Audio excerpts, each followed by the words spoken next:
There was a certain man from Ramathaim, a Zuphite from the hill country of Ephraim, whose name was Elkanah son of Jeroham, the son of Elihu, the son of Tohu, the son of Zuph, an Ephraimite. He had 2 wives, one was called Hannah and the other Peninnah. Peninnah had children, but Hannah had none. Year after year this man went up from his town to worship and sacrifice to the Lord Almighty at Shiloh, where Hophni and Phinehas, the 2 sons of Eli, were priests of the Lord.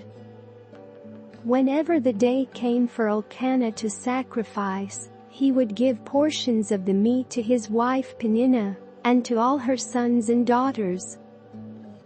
But to Hannah he gave a double portion because he loved her, and the Lord had closed her womb. Because the Lord had closed Hannah's womb, her rival kept provoking her in order to irritate her. This went on year after year. Whenever Hannah went up to the house of the Lord, her rival provoked her till she wept and would not eat.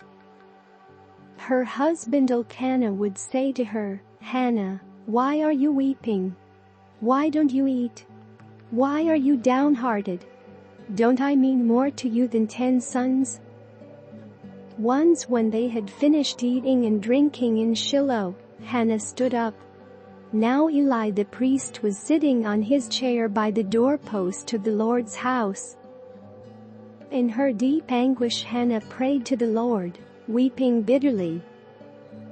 And she made a vow, saying, "Lord Almighty, if you will only look on your servant's misery and remember me, and not forget your servant, but give her a son, then I will give him to the Lord for all the days of his life, and no razor will ever be used on his head." As she kept on praying to the Lord, Eli observed her mouth. Hannah was praying in her heart, and her lips were moving, but her voice was not heard.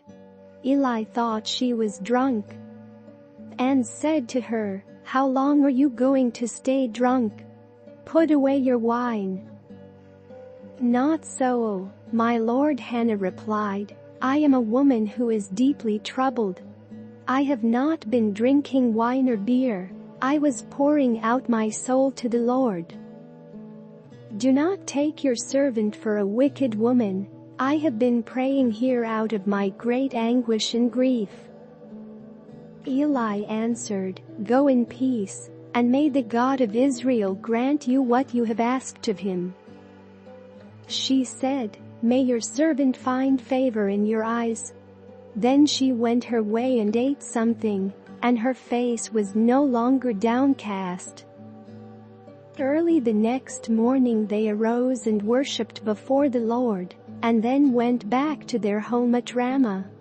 Elkanah made love to his wife Hannah, and the Lord remembered her. So in the course of time Hannah became pregnant and gave birth to a son.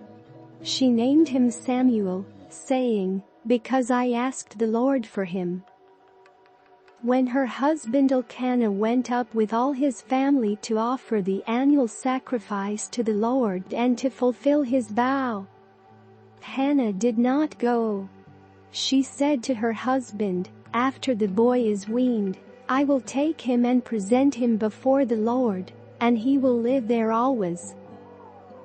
"Do what seems best to you," her husband Elkanah told her. "Stay here until you have weaned him. Only may the Lord make good his word." So the woman stayed at home and nursed her son until she had weaned him. After he was weaned, she took the boy with her, young as he was, along with a 3-year-old bull, of flour and a skin of wine, and brought him to the house of the Lord at Shiloh. When the bull had been sacrificed, they brought the boy to Eli. And she said to him, "Pardon me, my lord. As surely as you live, I am the woman who stood here beside you praying to the Lord.